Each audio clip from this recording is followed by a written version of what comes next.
Hi friends, ഇന്നത്തെ വീഡിയോയിൽ നമുക്ക് നെക്ക് എങ്ങനെ ഒരു പേടി കൂടാതെ ടെൻഷനില്ലാതെ വളയാതെ തയ്ക്കാൻ നോക്കാം കേട്ടോ. ചിലർക്കൊക്കെ പേടിയായിരിക്കും നെക്ക് തയ്ക്കാനായിട്ട്. അപ്പോൾ നമ്മുടെ മെറ്റീരിയൽ നമ്മൾ വെച്ചിട്ടുണ്ട്. അപ്പോൾ ഇത് ബാക്ക് നെക്കിനാണ് നമ്മളിപ്പോൾ ചെയ്യുന്നത്. ബാക്ക് നെക്കിനാണെങ്കിൽ ഫ്രണ്ട് നെക്കിനും ഈ ഒരു മെത്തേഡ് ചെയ്യാവുന്നതാണ്. തുണി നമ്മുടെ കുർത്തിയുടെ മെറ്റീരിയൽ മടക്കി വെച്ചിട്ടുണ്ട്. അതിനോടൊപ്പം തന്നെ ലൈനിങ് തുണിയും നമ്മൾ മടക്കി വെച്ചിട്ടുണ്ട്. എളുപ്പമുള്ള വഴിയാണ് കാണിക്കുന്നത് കേട്ടോ. പല മെത്തേഡുകളുണ്ട്, പക്ഷേ എളുപ്പമുള്ള വഴിയാണ്. ലൈനിങ്ങും കൂടി മേലെ മടക്കി വെച്ച ശേഷം നമുക്ക് 3 ഇഞ്ച് കഴുത്തിൻ്റെ അകലം വേണമെങ്കിൽ 2.25 മറിക്കുക, 4 ഇഞ്ച് വേണമെന്നുണ്ടെങ്കിൽ 3.25 മറിക്കുക, 2 ഇഞ്ച് വേണമെന്നുണ്ടെങ്കിൽ 1.25 മറിക്കുക. കഴുത്തിൻ്റെ ഇറക്കം നമുക്ക് 6 വേണമെങ്കിൽ 5.5 മാർക്ക് ചെയ്യുക, കഴുത്തിൻ്റെ ഇറക്കം 4 വേണമെങ്കിൽ 3.5 മാർക്ക് ചെയ്യുക. ആ രീതിയിൽ മാർക്ക് ചെയ്തിട്ട് നമുക്ക് ഏത് ഡിസൈൻ വേണം അത് നമുക്ക് കൊടുക്കാവുന്നതാണ്. അപ്പോൾ അത് ഇതുപോലെ കൊടുത്ത ശേഷം നമുക്കിതങ്ങ് കട്ട് ചെയ്തെടുക്കാം കേട്ടോ.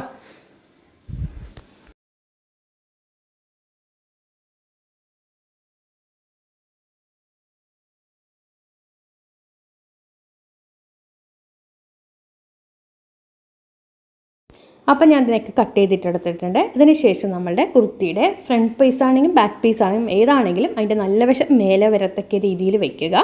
എന്നിട്ട് ലൈനിങ്ങിൻ്റെ നല്ല വശവും ഇതിനോട് മേലെ വരത്തക്ക രീതിയിൽ ചേർത്ത് വയ്ക്കുക. ഇപ്പോൾ കുർത്തിയുടെ നല്ല വശം മേലെ ചേർത്ത് വെച്ചു. ഇനി ലൈനിങ് പീസ് എടുത്തിട്ട് അത് നിവർത്തിയിട്ട് അതിൻ്റെ നല്ല വശം കുർത്തിയുടെ നല്ല വശത്തിനോട് ചേർത്ത് വെച്ചിട്ട് 4 ഇഞ്ച് തയ്യൽ തുമ്പിൽ ഇതുപോലെ വരച്ചു കൊടുക്കുക. എന്നിട്ട് ആ വരച്ച യെല്ലോ ലൈനിൽ കൂടെ ഒന്ന് തയ്ച്ചെടുക്കാം കേട്ടോ.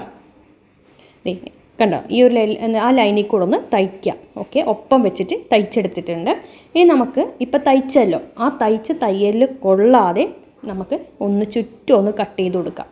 ഇപ്പോൾ നമ്മുടെ ലൈനിങ് ഇപ്പോൾ ഇരിക്കുന്നത് നല്ല വശത്തിൻ്റെ മേലെയാണ്. ഇനി നമുക്ക് ആ ലൈനിങ്ങിനെ കട്ട് ചെയ്ത് കൊടുത്ത ശേഷം ഈ ലൈനിങ് പീസിനെ നേരെ ഇത് കണ്ടത് ഇങ്ങനെ എടുത്തിട്ട് ആ ഒരു ഉൾവശത്തേക്ക് തിരിച്ചിടുക. ഉൾവശത്തേക്ക് ഇതിങ്ങനെ ആക്കിയാൽ മതി. എന്നിട്ട് നഖം വെച്ചിട്ടൊന്ന് കൈ കൊണ്ടൊന്ന് നന്നായിട്ടൊന്ന് ഷേപ്പാക്കുമ്പോൾ കറക്റ്റാവും. എന്നിട്ട് പതിച്ചടിച്ച് കൊടുക്കണം നിർബന്ധമൊന്നുമില്ല.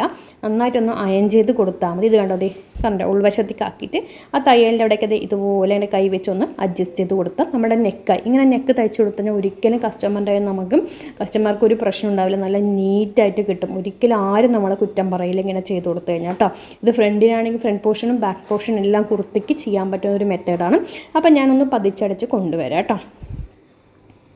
ഇത് ശരിക്കൊന്ന് അയൺ ചെയ്താൽ മതി, പതിച്ചടിക്കണം നിർബന്ധമില്ല. അപ്പോൾ ഞാനിപ്പോൾ ഇത് നേരെ അതൊന്ന് പതിച്ചടിച്ച് കൊണ്ടുവന്നിട്ടുണ്ട്. നോക്കിക്കേ, ഇപ്പോൾ ഇതിൽ ലൈനിങ് വെച്ച് നെക്കടിച്ചെന്നൊന്നും ആരും പറയില്ല. നല്ല രീതിയിൽ നല്ല ഫിനിഷ്. ഇപ്പം നമ്മൾ ആരി വർക്കൊക്കെ ചെയ്ത ഇതൊക്കെ ഈ രീതിയിലാണ് ചെയ്തെടുക്കുക. ലൈനിങ് വെച്ച് മറിച്ചിടുകയാണ് ചെയ്യുക. ആരി വർക്ക് ചെയ്ത ഡ്രസ്സുകളെല്ലാം നെക്ക് ചെയ്യുന്നത് 99% ഈ ഒരു മെത്തേഡിലാണ് ചെയ്യതേ. അപ്പോൾ നമ്മളിത് പതിച്ചടിച്ച് കൊടുത്തിട്ടുണ്ട്. അപ്പോൾ വീഡിയോ ഷെയർ ചെയ്യാൻ മറക്കരുത്. ഇനി നെക്ക് ധൈര്യത്തിൽ അടിച്ചു കൊടുത്തോളൂ, ടെൻഷൻ വേണ്ട. Thank you.